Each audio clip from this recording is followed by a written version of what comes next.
logged an untold number of miles here in the last 3 weeks as he has chased Secretary of State James Baker around the world for what proved to be a futile attempt to try to get a diplomatic solution to all this. John, share with us now, if it does continue to go well for the United States, what the next step from a diplomatic point of view is likely to be.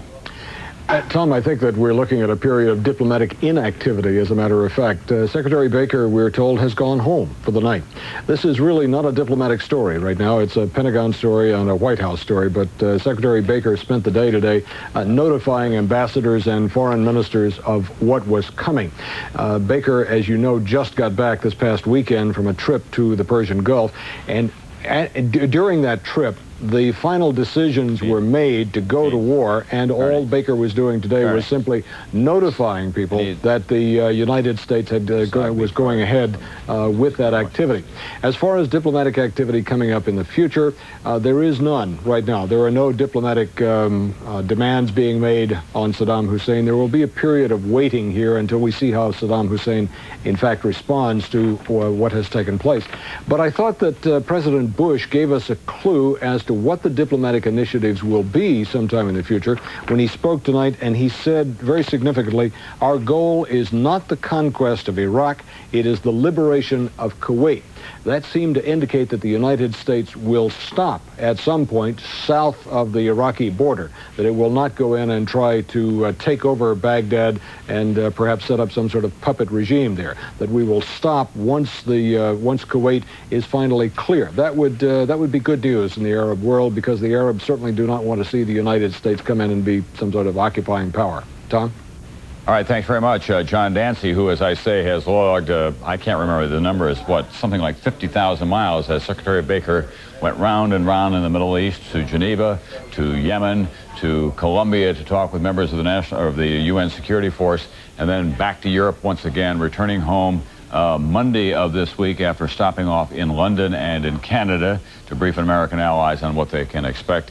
And James Baker has gone home tonight, we're told, for what I think will probably be a very well-deserved rest, although he has not been sleeping well by his own account, by the account of his wife, James Baker, the cool hand Luke of American diplomacy.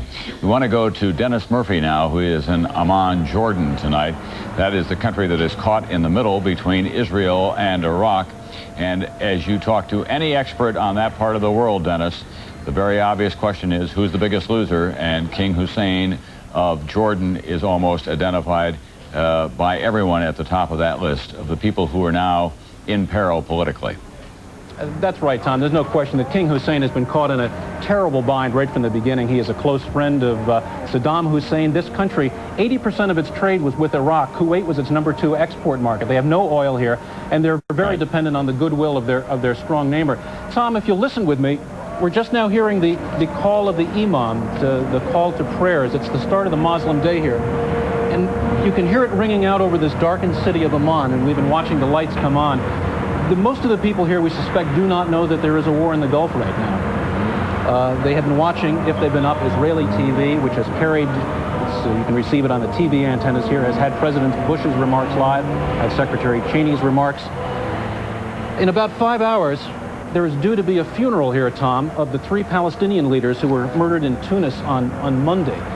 So as we hear this start to the Muslim day, with this flashpoint, a potential flashpoint coming up of Palestinian anger, this is a city that has a great Palestinian population. Here they're going to bury Palestinian leaders, close friends of Yasser Arafat, in just 5 hours. We have to wonder what the reaction is going to be in the streets, how King Hussein will be able to handle this situation. We don't want to be alarmist, but that's certainly what's on our mind here. Probably the best news we had is that the missile stands that could have attacked Israel apparently have been contained.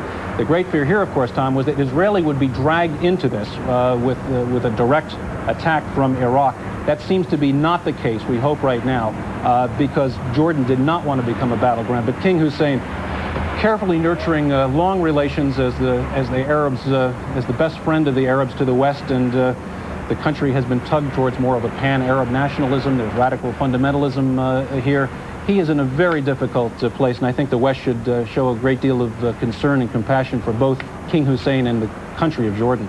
Thank you very much, Dennis Murphy, tonight in Amman, Jordan. In fact, I saw King Hussein at his palace on Sunday night of this week. I've never seen him look more beleaguered.